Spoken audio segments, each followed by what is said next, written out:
Eeny, meeny, miny, mo. Which motorcycle am I going to make my hoe? I guess we'll find out. Well, today, the FZ1 is the hoe, but usually she kind of is the hoe of the group. So let's get a cold start on this bad boy. Ooh, god dang, son! Get the boy going. We got enough gas? Oh yeah. Oh yeah, we got gas. We got gas.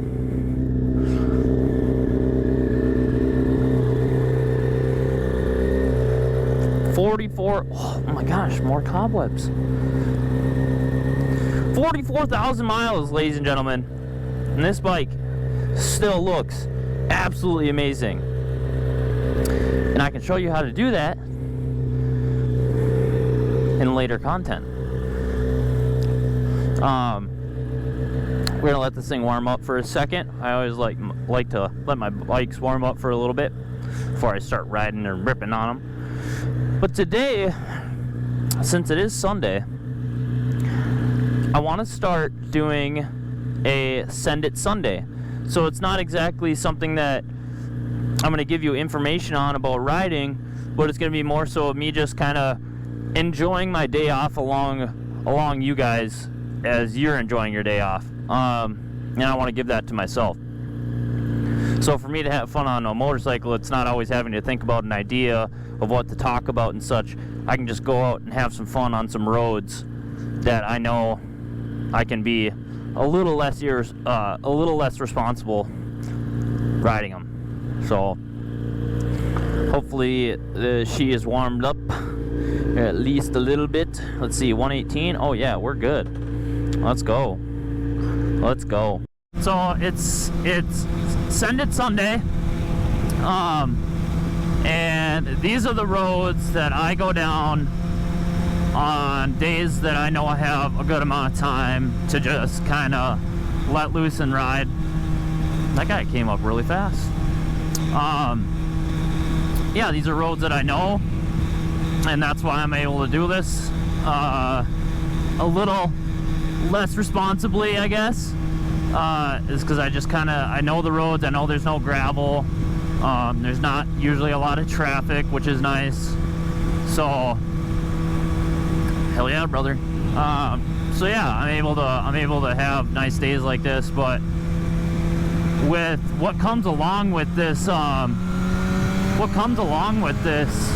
riding like this, I have a story that I want to tell you guys.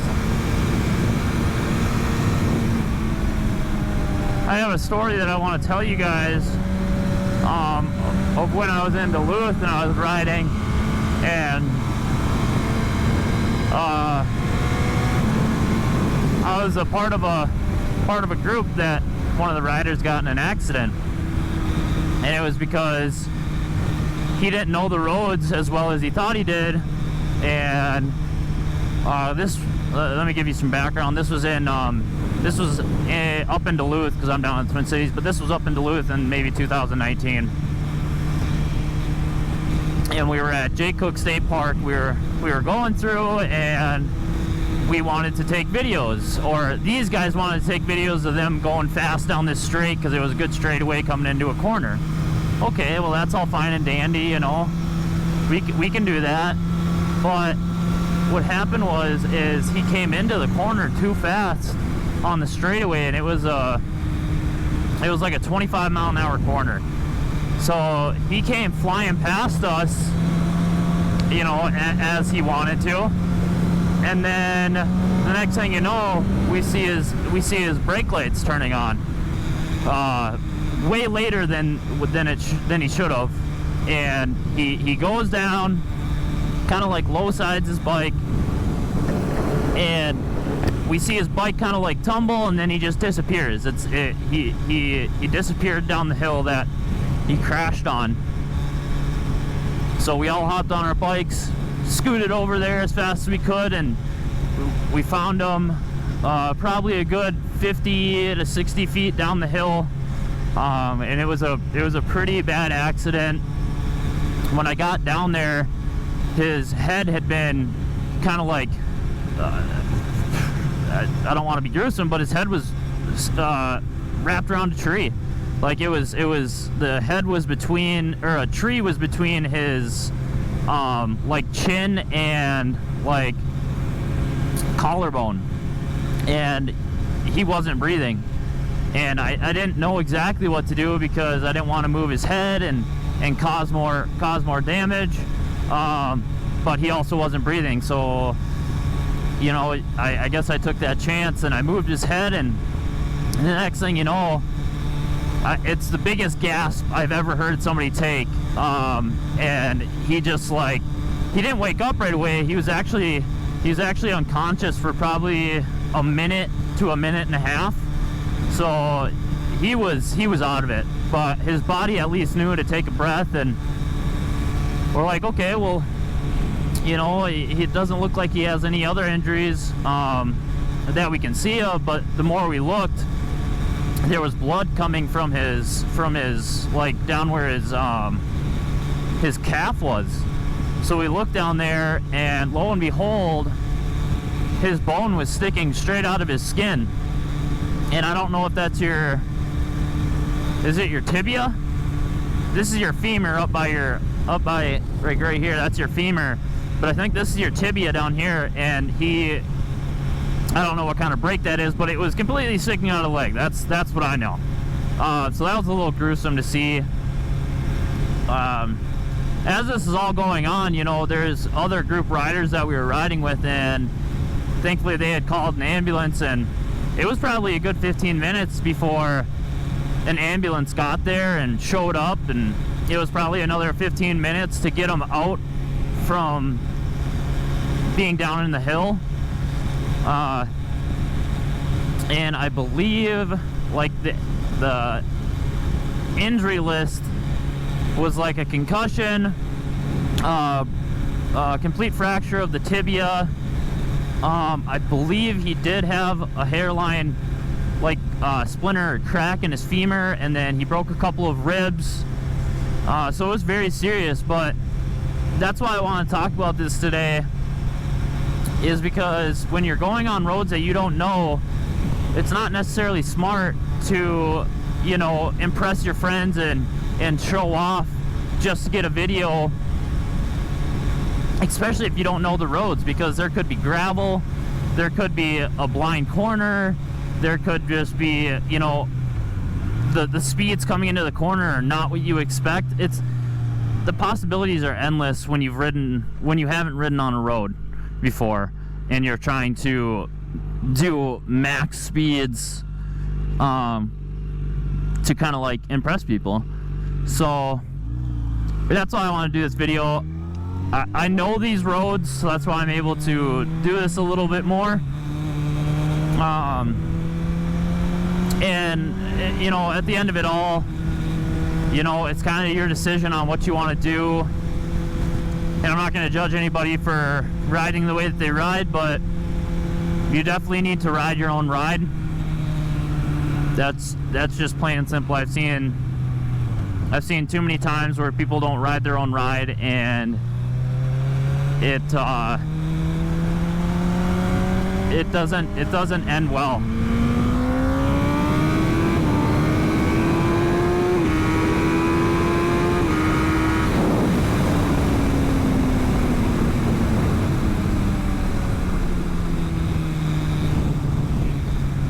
Oh, I almost just ran over a turtle. I'm sorry. That was close. I almost just ran over a turtle. I would have felt so bad. And it's that right there. You can't make that shit up. Imagine if I hit that fucker at 130 miles an hour, man. Even though I know the road and I know that was a straightaway, there's still so many other factors that you just can't think of. Like a turtle in the road at that moment, me doing 130 on this day at this time. What are the chances, you know? But it's stuff like that where at that point, you know, you're riding like that because you want to, and it's your decision. And if you get injured, you get injured. That, you know, that kind of is what it is. With fun, with great responsibility. comes great consequences. Or however that saying goes, whatever it is. But you know what I mean, like that's the stuff that I'm talking about. We're coming up to winter pretty quick here. Like yesterday was 85, but today is like a high of 65. So winter is coming. There's a lot of leaves falling off the trees, I'll tell you that, and it's not a great sight. I don't like to see it. Not great at all. But it kind of is what it is. So I'm going to try and get out as much content as I can for you guys, so I at least have something to show, and kind of get into the rhythm of things, at least get some editing down and stuff like that. Man, I wish I lived in a different state sometimes, because not being able to ride for 3 to 4 months is like, feels like you're gonna die. Like when you have an addiction to motorcycle riding, it feels like you're gonna die.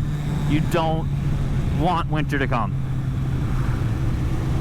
Unfortunately, it's inevitable in the state of Minnesota, so thank you for that. But then again, all the other states like California, Oregon, Washington, oh look at that, it was an auger. California, Oregon, Washington, all those states, they're very expensive to live in, and especially if you don't have anything established there yet, as far as like a job or a family or anything like that, you know, you're doing it by yourself, and that's a challenge in itself. So moving out of the state of Minnesota is definitely not the easiest thing. It's not impossible. I guess I would have to be a little bit more financially stable to consider moving out of the state of Minnesota to enjoy riding. But then I'm also giving up time with family, and among other things. Although living in like Florida or Texas or something like that would be pretty cool, because it's decently warm year-round. Arizona, at least during the winter. It's always not impossible to have like a camper of some sort to be able to go there during those times for, let's just say, a month to 2 months. Like that's not unreasonable to be able to do during the winter months of Minnesota. So that would always be an option.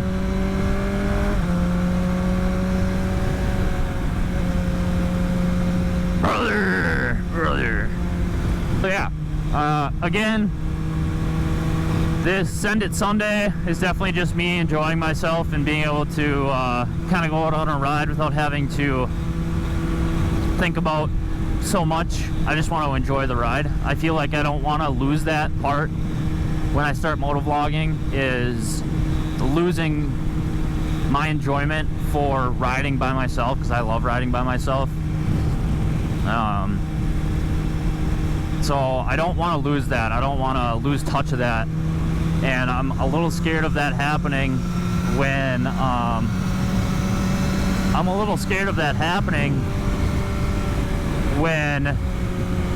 you know, I start making videos for entertainment purposes all the time instead of just like for my own fun.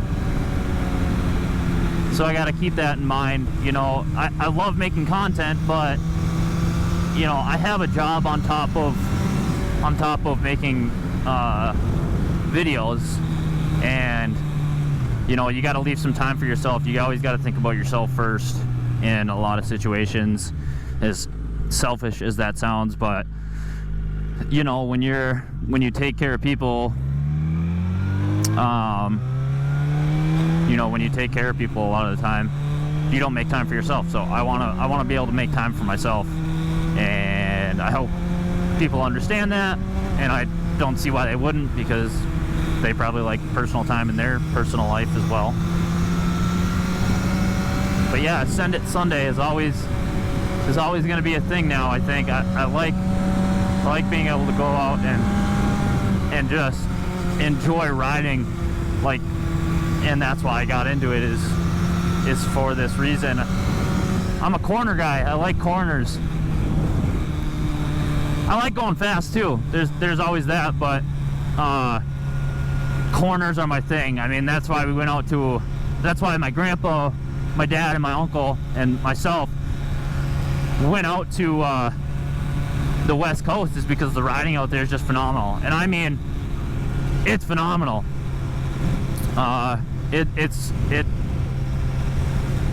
Minnesota roads don't hold a candle to the roads out west. If you ever have a chance to go out there and ride, I hands down recommend it, even if it's for a couple of days. But definitely hit up the PCH. From the bottom of Oregon to the tip of California, there's a really good stretch of the PCH there. I mean, there's a good stretch of the PCH everywhere. Like, it's not just in one spot. Like, it goes down the entire coast of Oregon down to like Santa Barbara in California. So there's plenty of roads.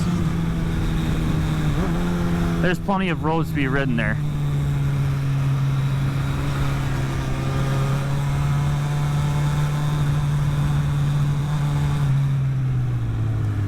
Gotta come to a quick stop on that corner. See, that's another thing I'm talking about, is like, a new rider or a person that's just riding on that road would not know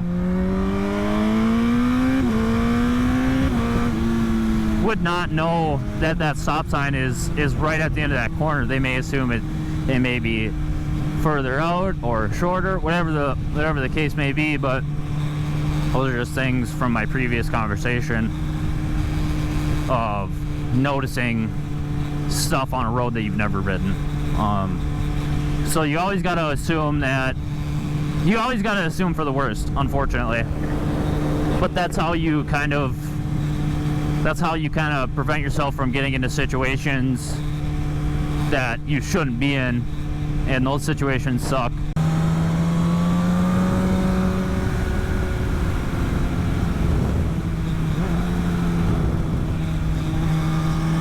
Especially when I get in my,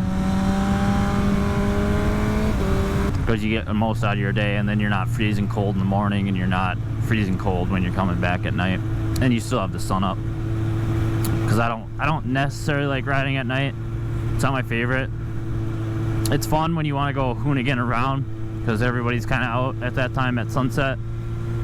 But there's also a lot of stupid people, a lot of drunk drivers, and it's really hard to see state troopers at night, because especially when they have their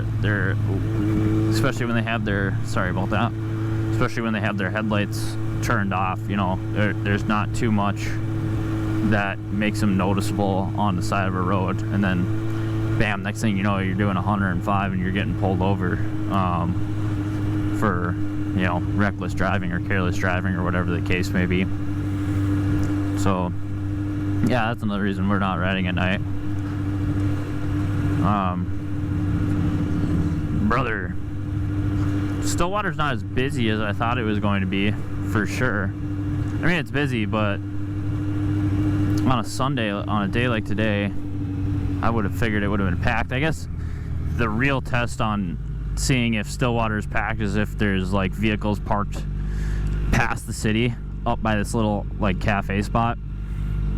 If there's cars parked up there, then you know that Stillwater's popping during the day. But if not, then yeah, not really popping. But gosh, today is gorgeous. You couldn't ask for a better day to ride. You couldn't ask for... It's great. You get to wear all your gear and you're not sweating, and the roads are still warm enough that you can, get your tires warm and whatnot. This is probably my favorite time of the year to ride, that in spring, because summer is really hot. You don't want to wear your gear. You don't want to wear your gear because you're just sweating so bad, and it makes it so unenjoyable.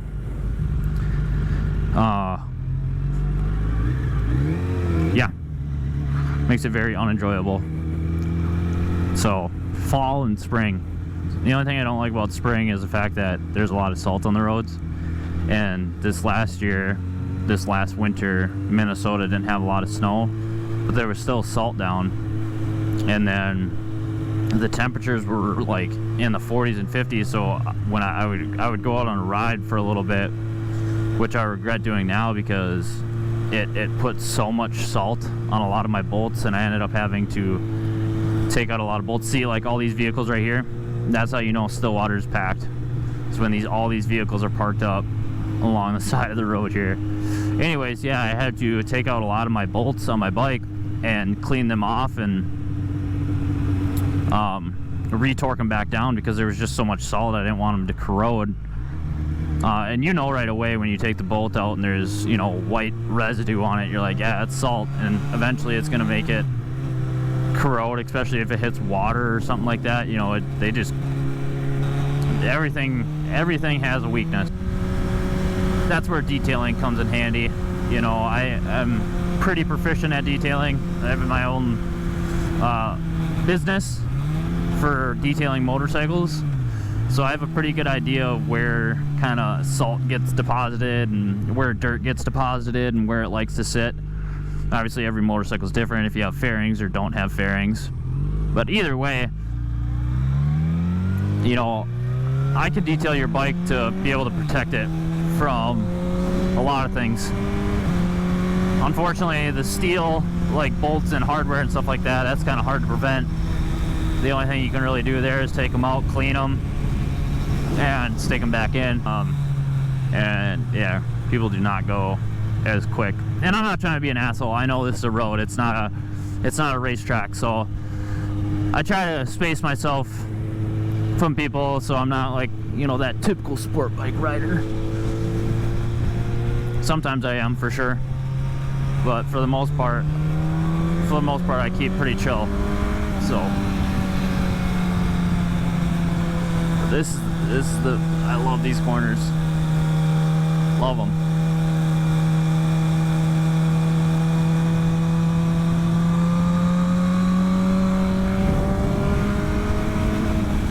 Why not? Let's go one more time. And the unfortunate part is I'm going to catch up to this car. But, you know, it is what it is. Get to have fun. See, like that, I'm not gonna get right up on his butt. I don't want to be a dick. Ford Ranger. Frick Ford Ranger.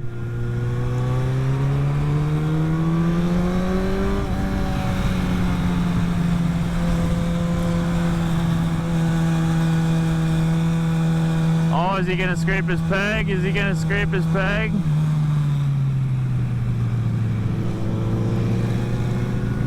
I think so.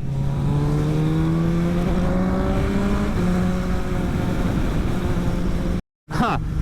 I just got the biggest whiff of weed, and I love that. Not that I love that somebody's, you know, getting baked and driving, but I just love to smell weed in the state of Minnesota now that it's legal. It's amazing. I guess that's the thing that we could talk about. The only place that you can get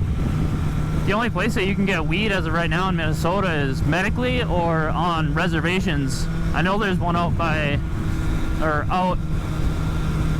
near Treasure Island or at the Treasure Island Casino down near Hastings, but dang, dude, this dude must be smoking in his freaking Mustang or something, because, oh yeah, that boy be smoking. Tinted out windows and everything. Well, yeah, you know, I just needed to do some stuff, so blah blah blah, whatever, you know. Whiskey it got Hank. Always thought something like that might send me on my way.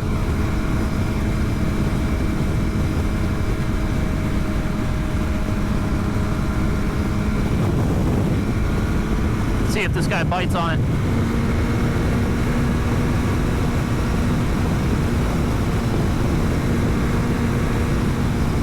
Yay, nay? Nay. Well, guys, I think I'm going to end the video here. We'll end it off on a good note, maybe a little daily 100 not coming out of this corner. Yeah, right, buddy. In your fucking dreams. But, you know, little rip ski if I can.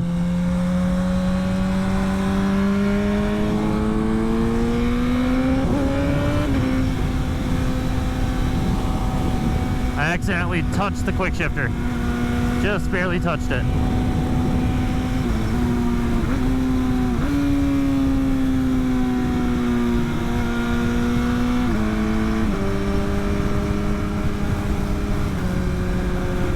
Too good, too good. Well, I'm going to end it there, guys. This is the one. Don't forget it. And as always, stay 2 wheels down.